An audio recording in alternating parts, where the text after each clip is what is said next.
Hello everybody, welcome back to the hardest man in football, Brexit Geezer's career, episode 4. Looking at the table, you can see Brexit Geezer has carried Millwall and dragged them kicking and screaming to the top of the table, absolutely dominating the league and the cup competitions. Geezer does not mess about when he wants stuff done, and you will see more of that in today's episode because Geezer is on top form. Let's be having you!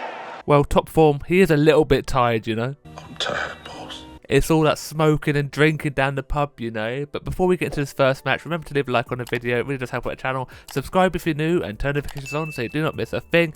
Let's get into it. Kickoff is Millwall's ball when we start off the game pretty well down the right side pitch. Geezer just charging down towards the bottom. Little shimmy, gets past two defenders, finds the man just outside the box, finds the man in the box, time and space, bangs it straight past their keeper. No problem at all. Swansea have no chance against the absolute monster that is Geezer. He's so dominant down that right side of the pitch. He's a centre midfielder, but he went on a little run, found the man in the middle, and he absolutely smashes it. I think it's Bradshaw who puts us 1-0 up, and Geezer's still not quite left his mark on the game. Absolutely crunches the Swansea player there, just comes in from the side, gets the ball cleanly, the player goes flopping around like a fish there. Geezer just runs off, he don't care. A few minutes later, again with a slide tackle, blocks the pass, and again one more time inside the box time, gets the ball and knocks the player absolutely flying. He didn't expect a Geezer who comes out of absolute nowhere,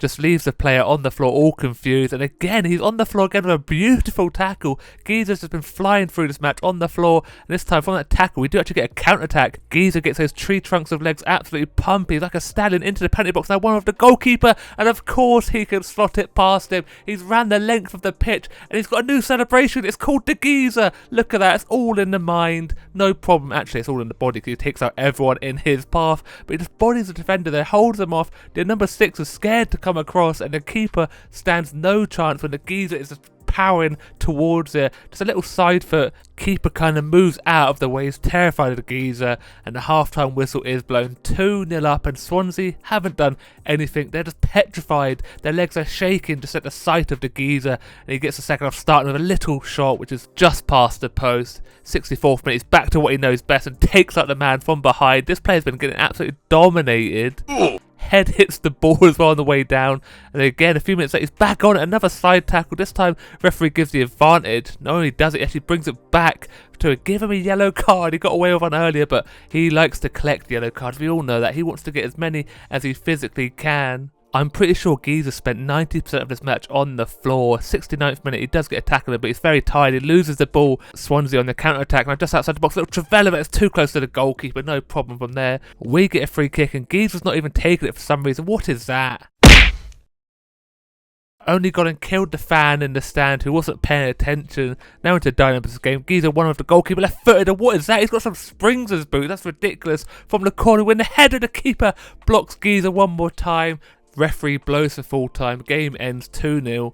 Geezer with a 10 rating, you know that's a man of the match, no assist, but he did get a goal, and he also gets suspended for a collection of yellow cards. Surprise, surprise. The f*** you say to me, you little Manager isn't very happy with him, but Geezer doesn't care because he knows how much Millwall need him. Look at that, next game we do draw 1-1, but Geezer gets player of the month. He missed a fair few games and still gets player of the month. That is how dominant he is in the championship. No one can deal with him. He's just an absolute monster in the midfield, and he's going to show us here one more time against Sheffield Wednesday. This time we are at home. We start off the game, 8th minute. Geezer makes a run into the paybox, hits it across the keeper, but it's too close to him. The power can't quite beat him. Now he's on the ball once again. Little shimmy, gets past the defender, finds the man in the middle with a free ball, hits it near post, puts us into lead 1-0, and of course Geezer is involved. Nothing goes through this match without Geezer being involved. He gets the tackles in, he gets the assist, and he gets the goals well. It's a beautiful little turn, defender all over the place. The through ball is perfect as well,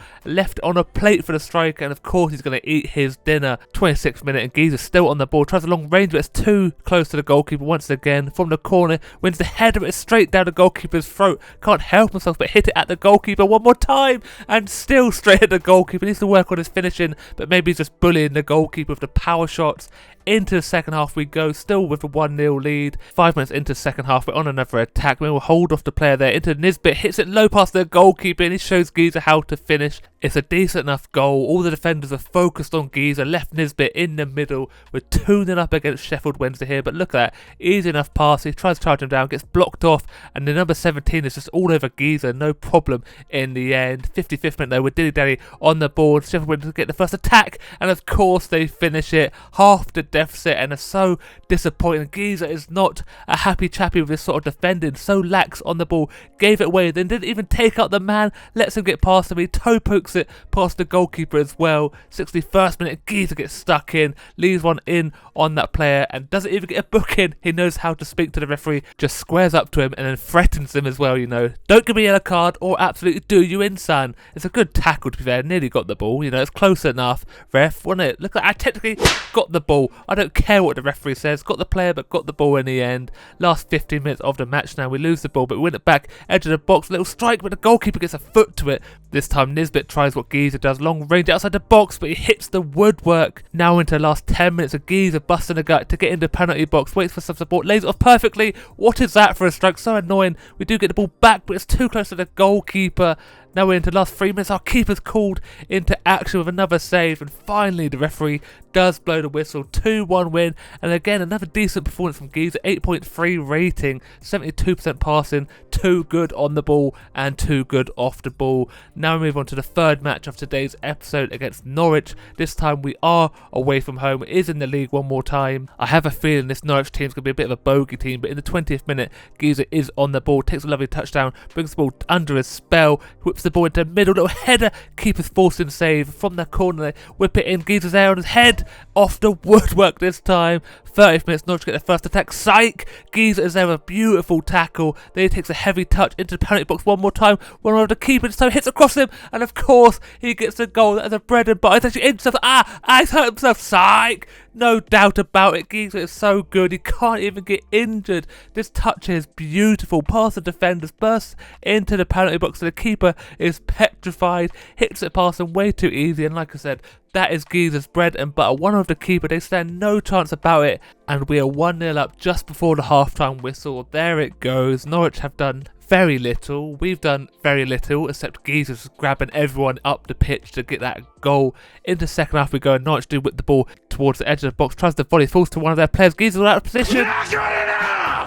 Mistake by the goalkeeper, gets a body onto it, but he knocks it into his own net. But defensively there, Giza's fuming. How have they got the ball to the edge of the box? Struck the ball as well on the volley. It's just fallen perfectly. There's a handball involved as well. Keeper gets a touch to it. It's just a kerfuffle of BS. That's a blatant handball. Referee doesn't give it. Hits the ball straight to the goalkeeper. Knocks it onto his own leg. Definitely an own goal, but they gave it to Norwich player. Now in the 55th minute, Norwich are going on attack. Psych. Giza takes him out. Gets the ball. No, he doesn't. Referee gives a foul. I don't know how. It's BS again. Giza's not a happy chappy in this match. They tried a long range free kick, nowhere near it. 66th minute, and Giza this time with a beautiful tackle does get the man at the end. We get one more opportunity at the near post. Their keeper performs a save. Norwich now with one more opportunity just before end. And then into added time, referee looks like he's had enough of Giza. It's going to be a straight red card, and I think this is bogus, man. Giza doesn't get the ball, but it's not even that bad. A challenge, it's in the midfield, there's no danger anywhere. Sargent takes a heavy touch, Giza comes charging from so far away. Look at the ball just bounce, there's there to be one, he turns at the end and just clips his calf, and the referee gives a red card, a straight red at that. Some BS, but it doesn't matter, the game ends all tied up 1-1. Into the next match, which we are going to miss, we win 2-0, so it's another good win for this Millwall team. Into the final match of today's episode in the Cup this time against Cambridge United, and Giza's back on the field. He walks straight into his team after the red card. The manager has a word for him, but Giza doesn't care. He's not listening. If you're going to keep playing him, it's not a punishment, is it? He gets a day off whenever he wants. Into the 12th minute, a cheeky little backheel from Giza. The space opens up lovely in the box. Nisbet finesses past the goalkeeper, puts us into the lead in this Carabao Cup match. Like I said, against Cambridge United, we are at home as well, so the fans are absolutely buzzing to see Giza back on the field. And this goal all comes from that cheeky little backheel. The space opens opens up lovely because there's 2 defenders on Giza. They leave the men in the middle. Nisbet's not going to miss from the penalty spot pretty much. We do cut here to Giza getting another yellow card. Surprise, surprise. Cambridge United player wants more. I don't know what you're waffling on about, mate. It's a good old challenge. You can see it. Giza from behind nearly gets the ball. It's close enough, and I think the effort was made. 30th minute, though, Cambridge get into the penalty box. One of the goalkeepers just slides it straight past him. Keeper doesn't even dive. We're going to have words after that one because that is stupid. He just stands there rooted to the floor. I know it's a bit wet, mate, but you're a goalkeeper. You've got to get a bit dirty. Just look at it. He just slides it across the floor. Literally just bounces past the keeper who waves his hands in the air. What are you doing? 45th minute though, Giza tracking back. He's on a yellow card, but that's a beautiful challenge. Now we have a counter-attack and opportunity. Nisbet on the ball. Giza's making a run into the penalty box, lays it off to him, strikes the defender, does get a block, then falls back to Giza left-footed, and we're never going to talk about that one again. So if any of you say anything, you're going to get a beating, okay? And the half-time whistle is then blown as well. All tied up 1-1 in this Carabao Cup match. We need a win because we want a cup run, and we're going to get a win hopefully. We'll start for the second half with Giza charging into the penalty box again. One of the goalkeeper toe pokes it past him. No, he doesn't. It's so close. And then we see a football player that's absolutely terrified of football for some reason. Whatever, Giza doesn't care. He wants to get a goal like that. Powers the ball straight past the keeper, nearly top of the net. He does the Giza because it's all in his big old chunky fat face, head, whatever you want to call it. It's all in there. Everything, every bit of knowledge in the world is in that big old noodle, especially how to strike a ball past the goalkeeper when he stands no chance to make the save. It's a beautiful one. We're 2-1 up now into the game. This time Giza does not get stuck with a challenge and they do get opportunity. Our keeper with a good strong hand from a corner. The 75th minute, look at that for a head. Good old head to push it out wide, but they do get the ball back towards the edge of the box. Takes the strike from outside. The keeper, good strong gloves, hold onto it nicely, and we do go on to win the match 2-1. Giza with the 8.9 rating. Feel like it should be a little bit higher since he did just win the game, but whatever. Looking at the player stats, you can see Giza's got 2 red cards in 12 matches, and that's exactly what we want to see. Giza is all about the destruction of other players. You can see 6 in 12 for the yellow cards as well. There's a few players trying to keep up with him, but I don't think they stand a chance at all. And for clean sheets, you can see we're still at the top there, 7 in 15. There's a few players as well, 6, 5, and a bunch on 4 and 3, but our keeper is doing the work. For assists though, we have 3 at the top, Fleming, Nisbet and Bradshaw 8, 7 and 5, a few more on 5, and the top goal scorers Banford 14 and 15, Greenwood 12 and 15, and then Giza up there 10 and 12. For midfielder, that is a solid return. But sadly, that's going to be it for today's episode. I hope you enjoyed. If you did, don't forget to leave a like on the video, subscribe if you're new, and turn notifications on so you do not miss a thing. And as always, look after yourself, stay safe, and I'll speak to you next time.